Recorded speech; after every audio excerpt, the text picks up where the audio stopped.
राकेश पाठक sir, ये CISF को लेके जिस तरीके की चर्चा शुरू हुई है, पहली चीज नेता प्रतिपक्ष ने जो चिट्ठी लिखी, उस चिट्ठी के बाद और अब आज जिस तरीके का हरिवंश जिस तरीके से उसको बता रहे थे कि नहीं नहीं सीआईएसएफ नहीं वो मार्शल, क्या कोई भी जो अधिकारी वहां पर पहुंचेगा, और ये कोई केवल मल्लिकार्जुन खड़गे ने नहीं कहा है, साफ तौर पे ये बताया गया है कि किस तरीके से वहां पर महिला सांसदों को पुरुष सुरक्षाकर्मी की तरफ से, पुरुष जवानों की तरफ से रोका गया। ये बात पब्लिक डोमेन में है, तमाम टीवी चैनल्स पे बहुत सारे लोगों ने कही है। सवाल ये है सर कि क्या सीआईएसएफ के जवानों को भी मार्शल के तौर पे काउंट किया जाना चाहिए, जैसा आज जेपी नड्डा बता रहे थे, जैसा हरिवंश जी बता रहे थे, और या फिर विपक्ष के नेताओं को आतंकवादी मान लिया जाए, देश भी मान ले, राज्यसभा सदन तो मान ही लिया होगा।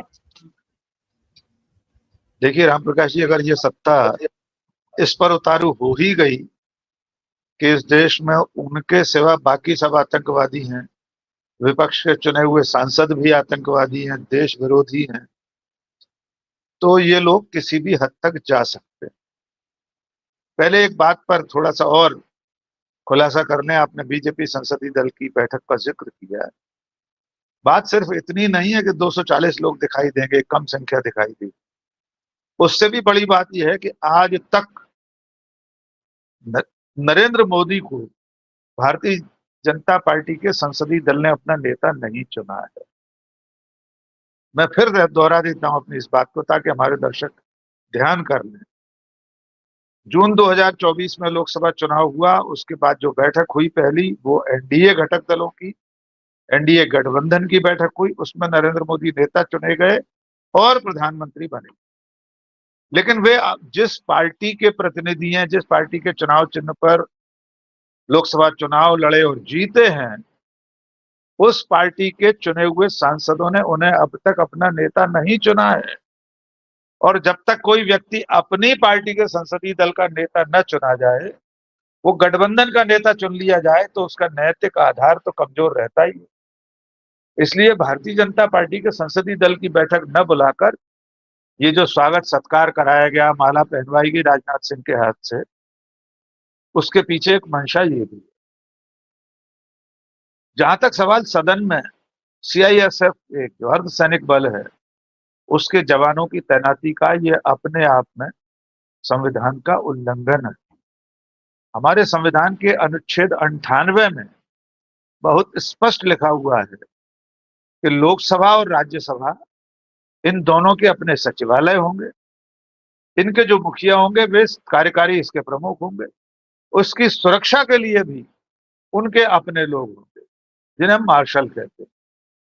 आजाद भारत में इससे पहले कभी भी किसी सरकार ने, किसी सत्ता पक्ष ने ये नहीं किया कि जो संविधान में लिखा है उससे अलग जाकर दूसरे किसी सुरक्षा बल की तैनाती कर दी। और इसकी तैयारी राम प्रकाश जी तब शुरू हो गई थी जब इस नए भवन में, नए संसद भवन में सदन लगने वाला था, जब सेंगोल आया था वहां पर राजाधिराज का, उससे पहले सीआईएसएफ के जवानों की तैनाती हो गई। 4000 जवान तैनात हैं संसद की सुरक्षा के लिए। तो संसद की बाहरी सुरक्षा, संसद परिसर की सुरक्षा अलग बात है, सदन के भीतर वेल की सुरक्षा, जहां कामकाज होता है, देश भर के सांसद देश की चिंताओं पर बात करते हैं, सवाल उठाते हैं, वहां कोई भी दूसरा सुरक्षा बल नहीं हो सकता। वहां सिर्फ मार्शल हो सकते हैं जो दोनों सदनों के सभापति के अधीन एक सुरक्षा बल। उन्हें जब चाहे तब सभापति बुला सकता है। कोई आपात स्थिति हो, कोई सदस्य सत्ता पक्ष या विपक्ष का कोई अराजकता पैदा कर रहा हो, डिस्टर्ब कर रहा हो, यद्यपि डिस्टर्ब की बजाय डिस्टर्ब शब्द ज्यादा सही है राम प्रकाश, जो खड़गे साहब ने भी कहा, बाधा पैदा करना। अरुण जेटली कहा ही करते थे कि सदन न चलने देना भी संसदीय परंपरा का हिस्सा है। सुषमा स्वराज जी भी यही कहा करती।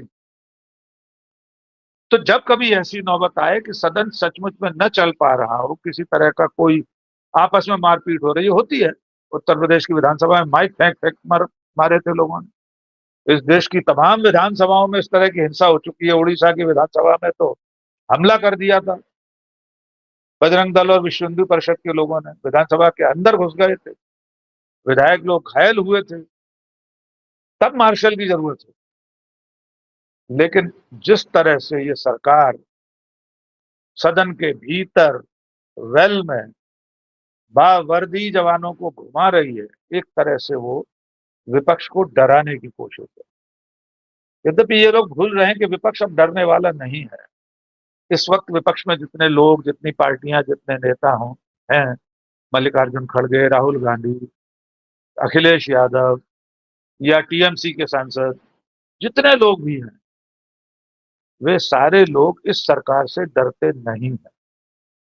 लेकिन सरकार नहीं चाहती कि किसी तरह के सवालों पर बात हो, एसआईआर पर बात हो, ऑपरेशन सिंदूर पर नाकामी सरकार की सामने आए। सिर्फ 2 दिन की बातचीत हुई है सदन में इस सत्र में, 2 सप्ताह पूरे हो गए, दूसरा सप्ताह चल रहा है। लेकिन सदन किस तरह चल रहा है, सरकार, सत्ता पक्ष खुद किस तरह डिसरप्ट कर रहे हैं, कार्यवाही में बाधा डाल रहे हैं, व्यवधान डाल रहे हैं, विपक्ष को बोलने नहीं दे रहे हैं, वो देश देख रहा है।